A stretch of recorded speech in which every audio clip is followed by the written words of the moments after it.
Oke, selamat datang semuanya. Bagaimana kabarnya hari ini? Semoga baik-baik saja ya.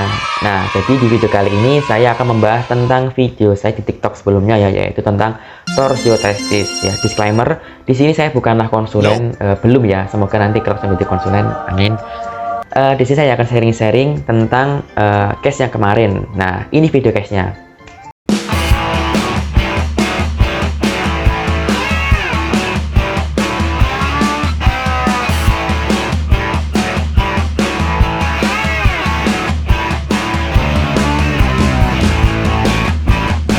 Oke, jadi yang kita tahu di sini ada beberapa data yang bisa kita ambil, teman-teman. Nah, seperti yang pertama tadi, keluhan utamanya apa sih?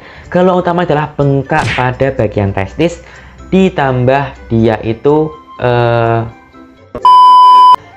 Oke, jadi keluhannya adalah dia itu bengkak pada bagian testisnya. Nah, bengkaknya ini dia hanya salah satunya ya, yaitu di testis sebelah kanannya. Nah, jadi ini ada fakta unik teman-teman ya, FYI for your information. Jadi testis laki-laki itu antara kanan dan kiri itu panjangnya beda ya. Jadi yang bagian kanan itu lebih panjang, jadi lebih beresiko terpeluntir. Nah, kenapa seperti itu? Itu karena keadaan funiculus spermaticus. Nah, funiculus spermaticus itu adalah suatu saluran ya yang mengandung testisnya, disebut juga sebagai pengandung testis. Nah, funiculus spermaticus ini apa sih isinya? Dia berisi arteri vena testicularis, berisi vas deferens, saluran sperma ya ini ya. Berikutnya ada nodus lymphaticus, plexus nervosus, dan masih ada lagi ya. Itu 4 besarnya aja. Berikutnya yang kita garis bawahi adalah di situ ada arteri dan juga vena yang berfungsi untuk menutrisi atau memvaskularisasi. Otomatis ketika testis ini dia kok terpeluntir atau ada masalah di situnya, ada gangguan dalam menutrisinya. Nah, jadi case ini dia terdiagnosis dengan torsiotestis. Nah, kok bisa? Jadi ini dia videonya ya. Nah, jadi itu adalah gambar pada testis sebelah kanan ya. Nah, itu dia memeluntur ke bagian tengah. Nah, pemelunturan ini banyak penyebabnya, bisa karena trauma, bisa karena perubahan posisi tiba-tiba, sering mengejan. Nah, golden periodnya adalah 4-6 jam. Jika tidak diselamatkan, bisa menghitam seperti itu, bahkan nekrosis, sehingga harus diambil testisnya.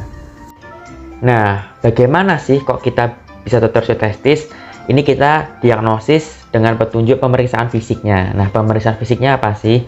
Yaitu ketika kita cek pada pasien, itu ada bengkak pada salah satu testisnya. Jadi kan sangat-sangat kecil kemungkinan kan kedua-duanya itu terpeluntir, padahal nggak hanya salah satunya saja. Nah, yang kedua, faktor risikonya. Nah, apa sih penyebabnya? Dikatakan pada case-nya itu dia kan karena olahraga berat ya, seperti futsal ataupun basket. Nah, jadi apa saja penyebabnya? Yang pertama bisa karena trauma, yaitu dia ketendang misalnya, atau kena bola, atau sering loncat-loncat seperti itu ya, itu beresiko terkena torsiotestis. Yang kedua yaitu perubahan posisi tiba-tiba pada testis. Misalnya nih ketika kita berenang. Nah, berenang ini kan suhunya kan lebih dingin tuh airnya kan, otomatis kulit dari skrotum itu akan mengkeret. Nah, itu juga beresiko terkena torsiotestis. Yang ketiga itu bisa karena terlalu keras dalam mengejan. Maksudnya ketika dalam BAB terus kok ternyata dia BAB-nya sulit atau sembelit, dia juga bisa mengejan. Nah, mengejan ini dia juga beresiko. Yang keempat itu juga bisa karena batuk-batuk ya, karena batuk juga meningkatkan tekanan pada intra-abdominal atau tekan dalam perut, sehingga dia bisa nyambung ke testisnya seperti itu. Nah, sebenarnya faktor risiko tadi pada beberapa orang sih nggak apa-apa, tapi pada memang torsiotestis ini karena juga ada kelainan bawaannya. Kelainan bawaannya disebut sebagai Bell-Clapper deformity. Nah, itu adalah kelainan bawaannya ya. Nah, setelah petunjuk tadi, kita masuk ke petunjuk berikutnya, yaitu tentang ketika diperiksa ada pembengkakan pada salah satu testisnya. Ketika ini yang khas ya, yaitu dengan namanya Prensign. Nah, Prensign ini yaitu dengan cara mengangkat testis seperti ini ya, diangkat. Ketika dia diangkat, ternyata dia Prensign negatif. Apa sih maksudnya? Prensign negatif itu ketika diangkat, nyerinya tidak berkurang. Nah, ini ternyata khas pada torsiotestis. Ya, kita semakin menjurus tuh. Tapi kalau ternyata kok ada orang lain Di prensign ketika dia dinaikkan kok berkurang nyerinya atau prensign positif, itu berarti orchitis atau orchidoepididymitis, yaitu adanya peradangan pada testis ataupun testis dan epididymisnya. Nah, jadi sampai sini udah tahu ya, kita itu kayak detektif, kita akan semakin menjurus ya, kita harus menyingkirkan beberapa hal yang mirip-mirip ya. Oke, berikutnya lagi kita cek dengan USG. USG ini lebih spesifiknya adalah USG Doppler. USG Doppler ini dia berfungsi untuk mengetahui sirkulasi dari pembuluh darahnya. Oke, kita kembali lagi. Nah, di sini ada yang namanya testis digantung oleh funiculus spermaticus. Nah, funiculus spermaticus, ayo tadi isinya apa aja? Oke, kita bahas yang utama yaitu arteri dan juga vena testicularis ya. Nah, ketika terpeluntir, ya, peluntirnya ini pun khas ya. Dia ke tengah arahnya, bukan arah luar. Jadi kan ada dua nih, kanan kiri nih. Dia itu muntirnya itu ke sini atau ke sini. Jarang muntirnya ke sana atau ke sana, tapi ke tengah muntirnya. Nah, ketika dia muntir, dia itu nanti arteri dan juga venanya dia akan kegencet. Nah, ketika tergencet, otomatis testis ini tidak mendapatkan nutrisi dari arteri maupun venanya. Lebih tepatnya arteri sebenarnya sih ya. Nah, ketika mendapatkan nutrisi, nah ini ada golden period namanya. Golden period ini adalah waktu yang dibutuhkan atau yang harus segera dievaluasi ya, yaitu sekitar 4-6 jam. Jadi kalau selama 4-6 jam ini kalau nggak dikoreksi, jadi testis dalam keadaan terpeluntir, itu dia beresiko namanya iskemia, lalu nekrosis, atau testisnya akan mati sehingga harus diangkat. Wah, bayangin orang hanya punya satu biji ya, seperti itu. Jadi otomatis hal ini juga bisa berpengaruh kepada kesuburan ya. Oke, back to the topic. Nah, bagaimana sih kita menangani penata laksanaan awal pada orang seperti ini? Nah, teorinya, tapi saya baca dalam teori juga hal ini sedikit sulit dilakukan, yaitu dengan cara sembari kita menunggu, karena ini sudah pasti terdiagnosis dengan torsio testis ya dia terpeluntir kan.